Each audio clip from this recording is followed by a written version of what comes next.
किशनगंज सांसद पूर्व विधायक एवं वर्तमान विधायक ने एक साथ संयुक्त रूप से किया कटाव स्थल का निरीक्षण। नमस्कार, आप देख रहे हैं BC24 न्यूज, हक की बात जनता के साथ। बायसी थाना क्षेत्र के विभिन्न स्थानों पर लगातार बाढ़ का कहर जारी है और कई स्थानों से दर्जनों परिवार विस्थापित भी हो चुके हैं और हजारों परिवार विस्थापित होने के कगार पर हैं। कई प्रधानमंत्री सड़क, मुख्यमंत्री सड़क के साथ साथ मंदिर, मस्जिद और कब्रिस्तान जैसे स्थान भी नदी कटाव के जद में हैं, जिससे लोग काफी परेशान हैं और डर के साए में अपना जीवन यापन कर रहे हैं। और ऐसी नाजुक स्थिति में जनप्रतिनिधि और सरकार से मदद की गुहार लगा रहे थे, जिस पर किशनगंज लोकसभा सांसद डॉक्टर जावेद आजाद, बायसी के वर्तमान विधायक सैयद रुकनुद्दीन अहमद, पूर्व मंत्री सह पूर्व विधायक हाजी अब्दुस्समान, प्रखंड प्रमुख इम्तियाज आलम, जिला परिषद सदस्य प्रतिनिधि मुख्तार आलम एवं संजय विश्वास सहित दर्जनों जनप्रतिनिधियों के साथ संयुक्त रूप से कटाव स्थल का निरीक्षण किया।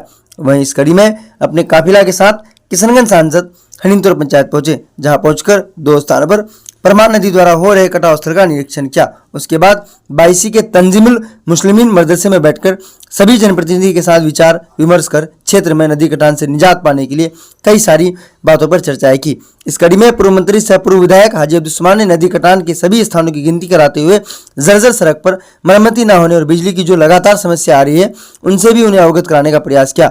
जहां वर्तमान विधायक ने भी संसद से विभिन्न समस्या पर प्रकाश डालते हुए इस संबंध में कार्रवाई करने की मांग की, जिसमें माननीय सांसद ने आश्वासन देते हुए सभी से पत्राचार करने की बात कही कि सभी पहलुओं पर संज्ञान लिया जाएगा। हालांकि वह जल्दी में होने के कारण अपना कम समय ही बायसी को दे पाए, जिससे हरिंदुर पंचायत के कई स्थानीय ग्रामीणों में उनके प्रति काफी नाराजगी देखने को मिली। वहीं इस संबंध में हरिंदुर पंचायत के मुखिया असगर अली ने बताया कि बड़े प्रतिनिधि को समय का अभाव होता है, लेकिन वह कार्य करेंगे, इस बात का उन्हें भरोसा है। अब देखना दिलचस्प होगा कि सांसद के निरीक्षण के कितने दिन बाद लोगों को राहत का सांस लेने का मौका मिलेगा या फिर बायसी के लोगों की संपत्ति यूं ही नदी में विलीन हो जाएगी।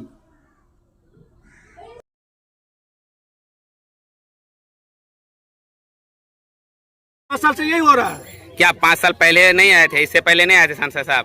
कभी नहीं आया यहाँ पर, पहली बार आए हैं। पहली बार आए हैं यहाँ। तो क्या लग रहा है, वो पहली बार आए तो काम कर देंगे? कुछ नहीं काम करेंगे, क्या काम करेंगे? आज से हफ्ता दिन से पूरा तो घर ही कट रहा है। वोट तो आप ही लोग दिए हैं ना, भरोसा था तब तो दिए थे। हाँ, मालूम था कि होगा, हाँ। तो जी आएंगे। हाँ। लेकिन इतना बेहतरीन बेचारे आए तो 1 सेकंड में नहीं रुके, आराम से चले गए वो। मतलब आप लोग खुश नहीं है? आराम से आए और हम लोग को।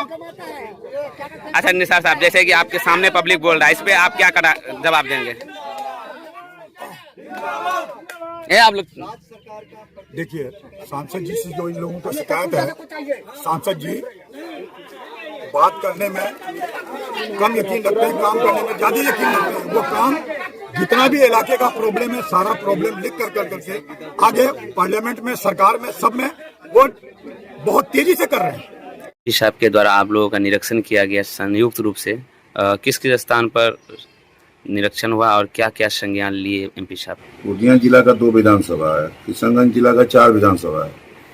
4 विधानसभा में पिछले बार भी हम लोग 6 विधानसभा जो था, 6 विधानसभा में बायसी में सबसे अधिक वोट, टॉप वोट जो है बायसी में ही दिया गया था और कामयाबी मिली उसको। फिर इस बार भी जो चुनाव हुआ है तो वोट प्रतिशत के हिसाब से, जो प्रतिशत निकाल के आप देखिएगा तो किशनगंज में जो वोट है और बायसी का जो वोट है, तो बायसी में 47% वोट उसको मिला है, किशनगंज में 45% वोट उसको मिला है।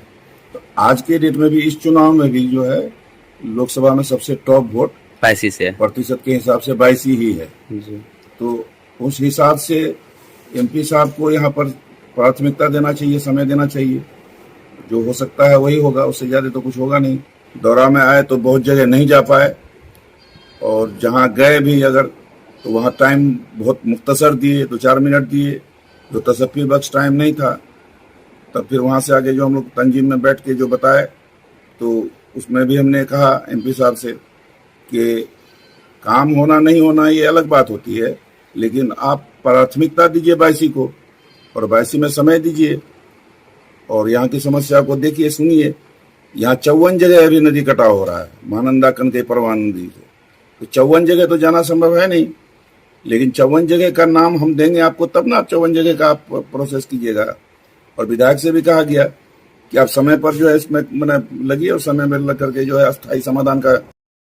नदी कटाव को लेकर MP साहब की तरफ से क्या आश्वासन मिला? आश्वासन तो हम तो खुद जान रहे हैं ना क्या प्रोसेस है। जी आश्वासन क्या देंगे? वो डीएम साहब को लिखेंगे, विभाग को लिखेंगे, जो नाम दिया गया है 54 जगह का, विभाग को लिखेंगे।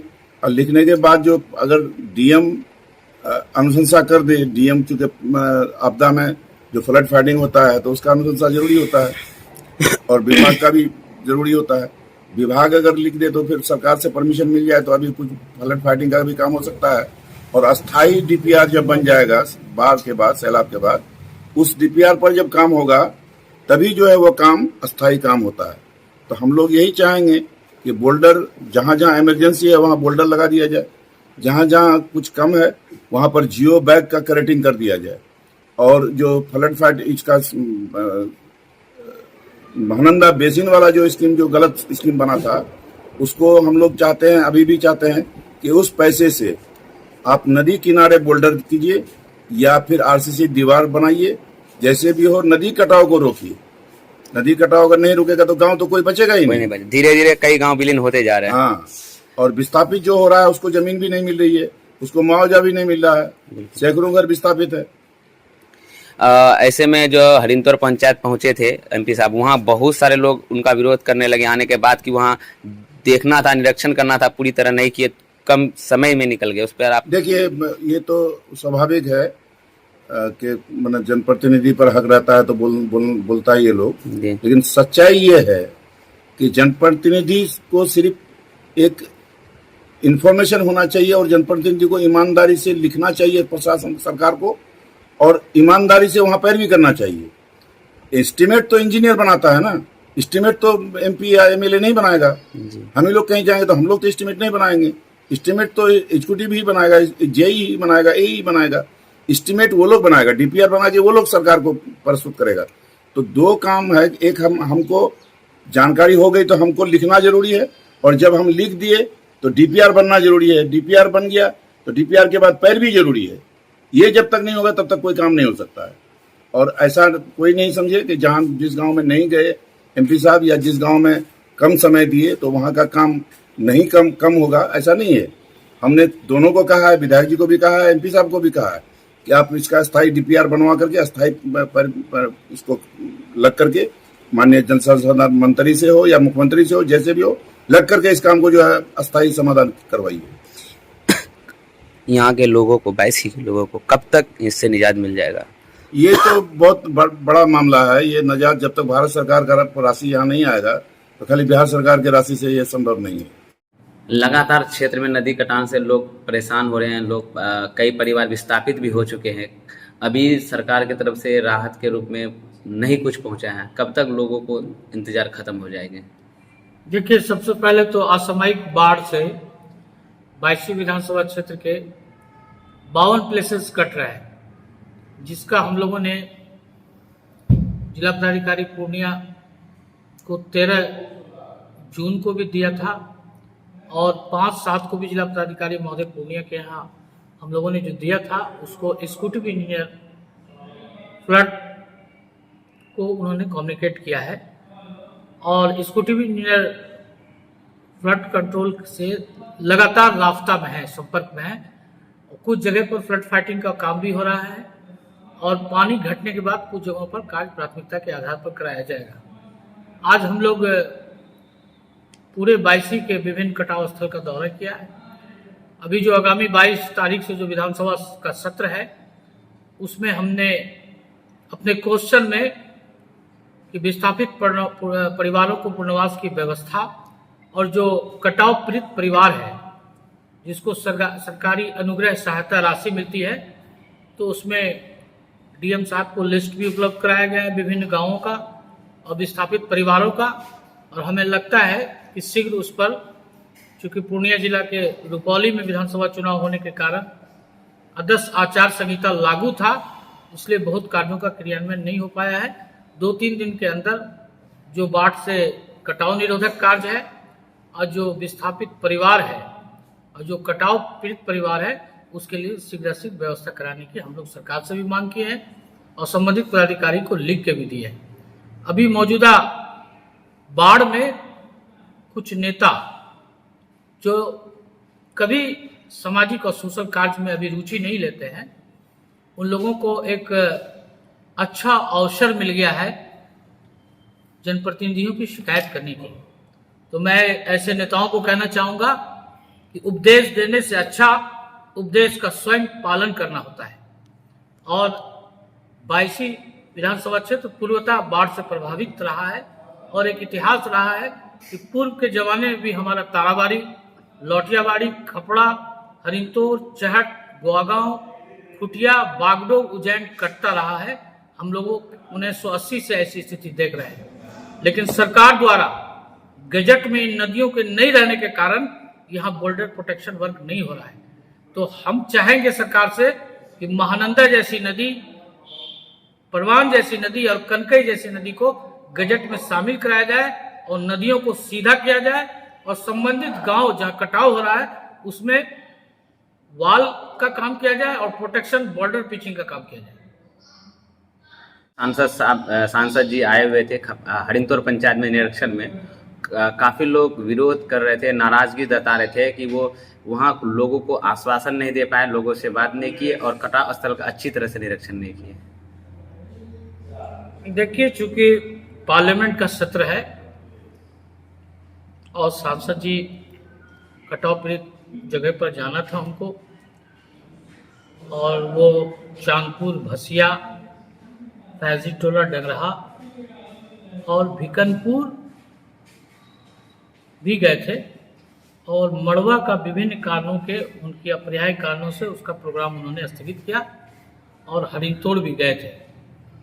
तो हमें लगता है कि इतनी मसरूफियत के बाद भी जो भी समय वो दिए हैं उनको सूची उपलब्ध कराया गया है और उनसे आग्रह किया गया है कि जो जगह कट रहा है उनको प्राथमिकता के आधार पर फ्लड फाइटिंग वर्क हो और उन जगहों में जो विस्थापित परिवार है उसको पुनर्वास की व्यवस्था कराने की भारत सरकार और बिहार सरकार से मांग प्राथमिकता के आधार पर की जाए। लगातार नदी कटान हो रही है, कब तक कार्य प्रारंभ हो जाएगा फ्लड फाइटिंग का?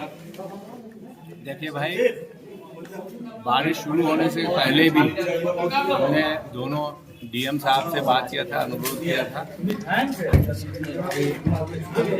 हमारे गांव कम से कम कटे, क्योंकि सब गांव बचाना इतना नदी नाला में है, पानी का ना हो। और इस पहल में हमने माननीय मंत्री को भी चिट्ठी लिखी, जितनी जानकारी मिली थी मुझे गांव की सूची देके।